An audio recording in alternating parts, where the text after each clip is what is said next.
Hela. Good morning, everyone.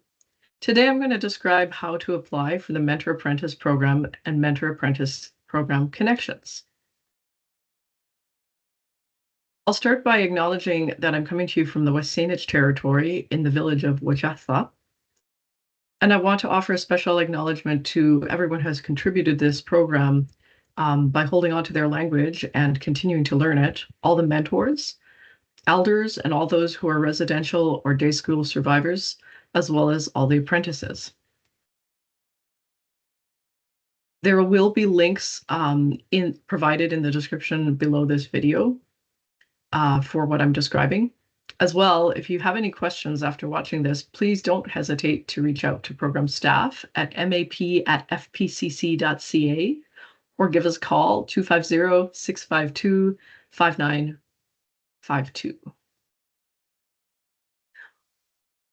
So here's a little agenda of what I'll be covering today. I'll just describe who the First Peoples Cultural Council is, what these two programs are, and how can you apply. So I want to take a moment to just introduce my team.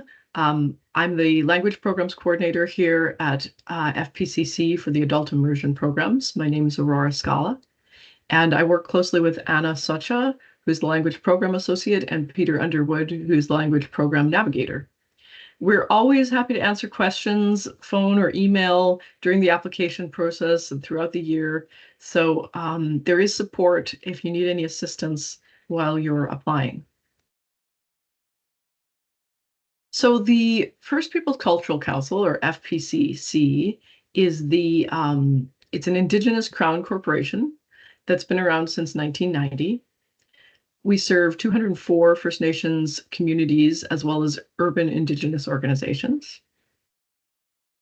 And we support the revitalization of 36 different languages. By the way, there's a list of the 36 languages on this webpage as well. So in addition to providing language revitalization funding, we also provide cultural heritage grants as well as arts grants. And we provide training and professional development as well as sharing resources and coaching communities that want to revitalize language. I'm going to start by reading our vision statement. Indigenous languages, arts, and cultural heritage in BC are thriving. The knowledge and worldviews expressed through Indigenous languages, arts, and cultural heritage are valued as essential to our collective well-being and human rights. And I just want to add to this, when we're talking about language revitalization, we don't use words like dying or dead languages. We talk about sleeping languages because there's always, in many cases anyway, there's still a possibility of revitalizing a language, even if there are no living fluent speakers. Sometimes there's recordings or there may be written text in the language. So even if your language has only one speaker left or no speakers, we could talk to you about what might be possible with revitalization. So who is eligible for the Mentor Apprentice Program? So the program is for BC First Nations adults, ages 16 plus. You can be living on or off reserve. You do not require a status card. And you need to be learning one of the 36 languages that we fund and living in BC. The Mentor Apprentice Program is a one-on-one language program where a motivated learner and fluent speakers spend time in language immersion. So this means bringing the language into your day-to-day life. It does require a high level of commitment, and it's a very learner-driven program. It increases the fluency for adult learners, and it can strengthen the intergenerational relationships in knowledge transfer. This program recognizes the expertise of the elders and mentors. And not always is a mentor an elder. Often they are, but of course we do have some younger learners who are fluent who, are teaching a learner older than themselves as well. Really exciting program outcomes from this program in BC. For example, it enables learners to connect with their language and increases their fluency. Often increases the community interest in the language, and it builds language leadership to inspire others to go further and become language champions. And it has a positive effect on children in the community, the more Indigenous languages being spoken around them. So I just want to say about the mentoring, there's no teaching experience required because what the mentor is doing is providing that fluent immersion environment. So you don't have to be a teacher, you just have to be willing to speak in the language and share that with your apprentice. This program is not a reading and writing program. It's designed to create oral fluency. The mentor just needs to commit to spending the time speaking with their apprentice. And we provide examples of activities mentors and apprentices can do together in the language, as well as providing training and coaching. During the program, we'll provide the mentors with $40 per hour for their immersion hours. And it's best, I think, not to think of this as payment. It is an honoraria. Rather, it's to remove barriers. So if the mentor has to take time off work or possibly get childcare, this funding can assist them in removing barriers so they can actually give their full attention to the apprentice. Similarly, about the apprenticing, there's no language experience needed for this program. We provide the training. People apply and they're close to fluent already. There could be quite an advanced speaker, or they might apply and they know only one word in their language, and that's just fine. That doesn't contribute at all to the decision of our committee as to whether you're going to get your grant funded. You can start the program at any time. We'd be looking more at things on your application, like about your goals and whether it appears you are going to be successful in the program. So the apprentice does take on the responsibility of administration of all the application steps, and there is some reporting required for this grant. The apprentices are awarded $25 per hour for their immersion hours after each 100 hours. And I should say about the mentor payments as well, that's after the apprentice reports on their first 100 hours, then we would send the first payment. Again, this is not really paying the apprentice for their time, but of course it is removing some of those barriers where people find it hard to engage with language because they're working a lot, or they, might need gas money to reach their mentor, this kind of thing. So we have two streams of the program. We've got the 300-hour stream, which ends up being about 8 to 10 hours per week. This is for learners 16 to 50 years old. It's a 9-month program, and you could actually apply for up to 3 years in the program.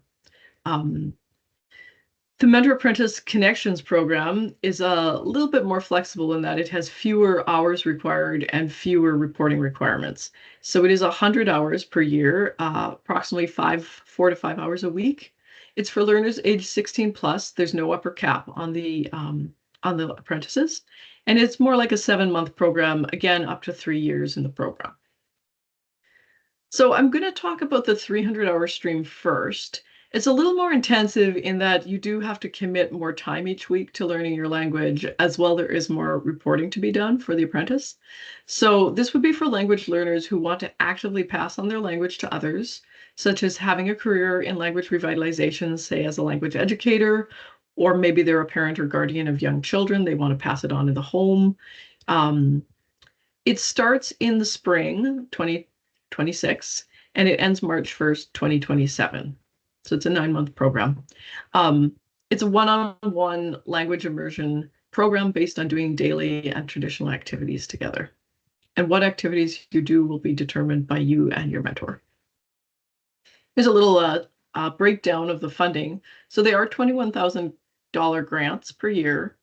And the way this works is every 100 hours, we would send, after the report, $2,500 to the apprentice and $4,000 to the mentor. As well as after each 100 hours, the apprentice would organize a presentation of their learning to a panel of fluent speakers who are not their mentor.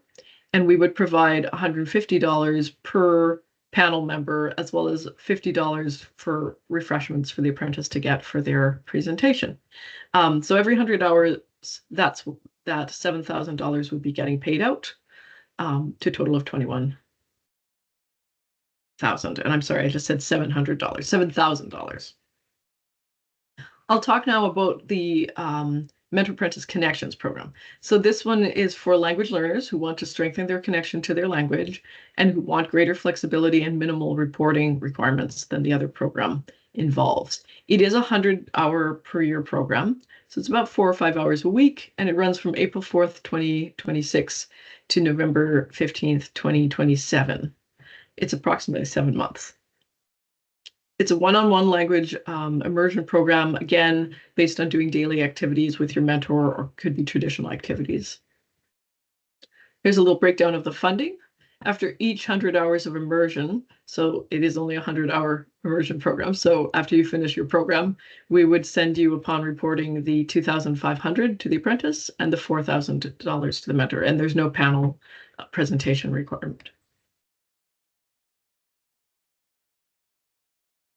So how can you apply? So I'll go over the application timeline, how to apply, some general tips, and some more details about your application.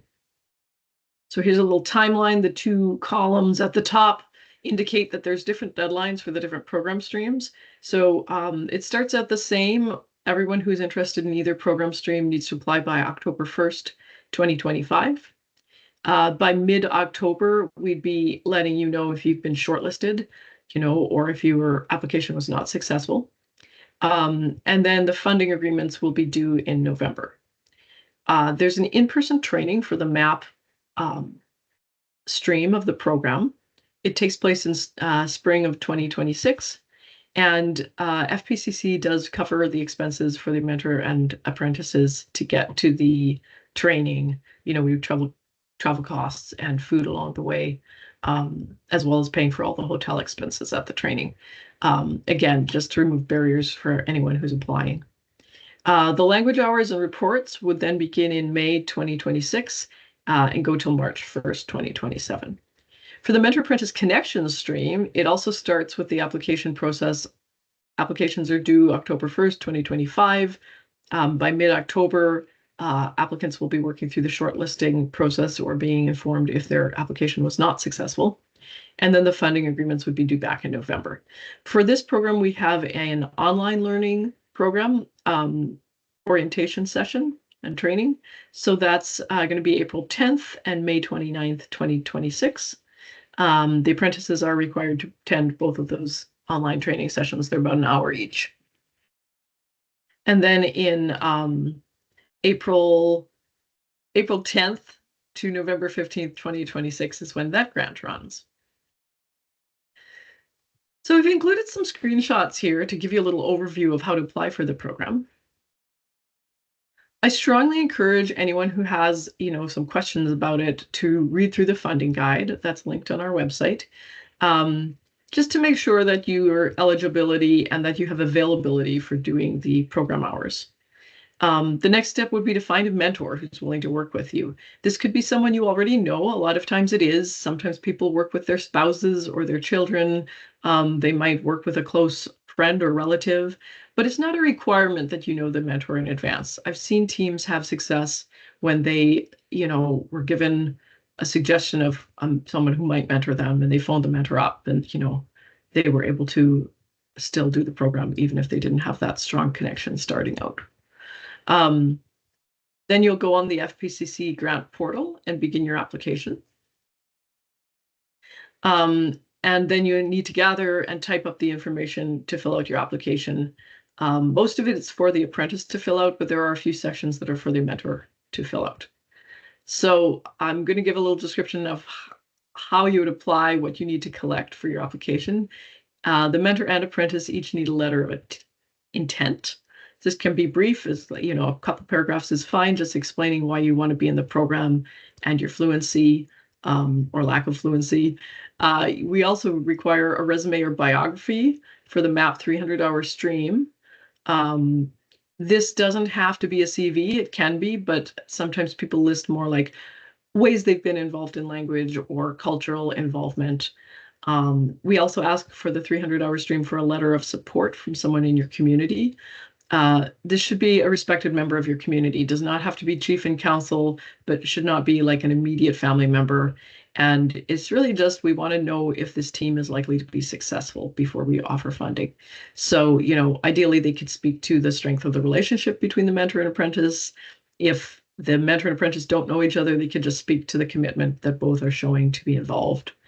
You'll also need to sit down with your mentor or mentors and plan upon your schedule. And I should just add, you can apply with up to 3 mentors. So you'd still do your language one-on-one with each of them at different times, but sometimes you can't find a mentor who is available for the full amount of the hours. Or maybe they're bringing slightly different skills to the table and you want to learn from each of them.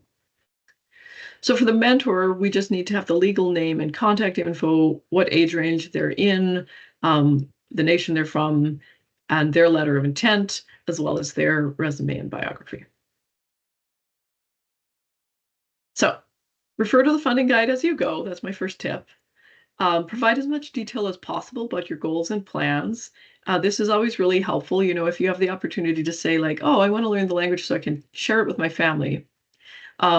It's much more helpful if you can go into more details about that. Like, I want to learn the language so that I can go to my weekly family dinners and, make them, more of an immersion environment where we're only speaking the language. And I have, 2 young children in my home who are under 5 who would benefit from me learning the language because they're also going to pick it up. So more detail is helpful on this question. Do set aside some time to meet with your mentor to fill out the portions of the schedule and application that you need their assistance on. And please don't hesitate to ask for support. I said this once already, but we're really available to help applicants. If you want us even to look at your draft application and kind of a one-on-one, give you tips on how to strengthen it, we're happy to do that. But please, in that case, do reach out at least 2 weeks before the deadline. So reach out by mid-September if you want us to have that one-on-one look on your application. You'll need to create your grant portal account in order to be able to apply. So make sure you choose a password that you're going to remember. There's a reset password field if you do forget it. Also, it's important to use an email when setting up your account that you do check regularly, because all of our communication will be to the apprentice through the email they provide. Asterisks on a question means that it's a required question. So if you're having trouble submitting the application, it's often because you've missed one of those required question fields, and the application will direct you to the question you've missed. Remember to save as you go. You can certainly go back on another day or time and work on your application, but it's important that you remember to click that save button. I want to say a few words about team administration. Unless you've made some special arrangement with us, the apprentice is the team administrator. So unless there's some real reason or barrier that the apprentice can't check their email regularly and pass on relevant program information to their mentor, the apprentice needs to take on that responsibility. And they will be the primary contact for all information about the grant and grant process. So, the administrator is responsible for any communication with FPCC, as well as completing all reports by the provided deadlines. A little more about the letters of intent. So, the level of the fluency for the mentor needs to be described in this letter. Usually it would just be a question of, are they fluent? But sometimes I get a question of like, well, the community calls this speaker fluent, but the mentor may feel that they're not really fluent. So just explain that in the letter that, if there's any question at all about the fluency of the mentor, we'd just like to know a little more detail. And that you do both have availability and time commitment to do this work. And also what your current involvement with the language is. Maybe you're already part of some initiatives to revitalize. We'd like to hear about those too. As I mentioned before, please describe the goals that you're planning to do in this 100 or 300 hours. And in the 300-hour program, it is especially important to describe how you plan to pass on the language. You can list any topics or areas of interest that you'll be focusing on. And we'd also like to hear what level of speaking the apprentice is at. But as I said before, it's not a requirement that you have any knowledge of the language before you start. The language schedule that you'll do with your mentor will be like a pop-out. So you click on the schedule worksheet and it'll pop out. And please be sure to think carefully about when you can meet with your mentor so that you can meet your goals. So for the 300-hour stream, there is a presentation of knowledge that the apprentices put together. We ask on your application that you provide the names of 3 fluent panel members who are willing to be on your presentation. In this case, they can provide, some tips on, to kind of steer your goals for your next 100 hours after you've done your first one. And try to pick people who would really be supportive of your learning. Family members are great, someone who's really going to hold you up and give you helpful, critical feedback. I think I've already covered the resumes and biographies, but mostly we're just interested in sort of what kind of community and cultural involvement you've had, if you've held positions in language revitalization, and again, like, is the mentor really fluent? This is both for you and your mentor. The community letter of support can come from a respected community member, and it's best to ask someone who's not too closely related to you. And you just will speak to the strength of your relationship and how you're going to succeed in the program. So after the shortlist, or sorry, after the application pros are in, then we'll contact you about, there's a few next steps for those applicants who are shortlisted. So keep your eye on your email in October, because that's how it'll come through. And we'll also offer specific feedback to any applications that we're not funding on how the applicant could improve their application for next year. So any questions you have, please contact us. I've also listed Peter Underwood's contact email and phone number there, as well as myself. So, don't hesitate to reach out. We're here to help. And yeah, with that, I wish you all the best success. Hi, Ikwa.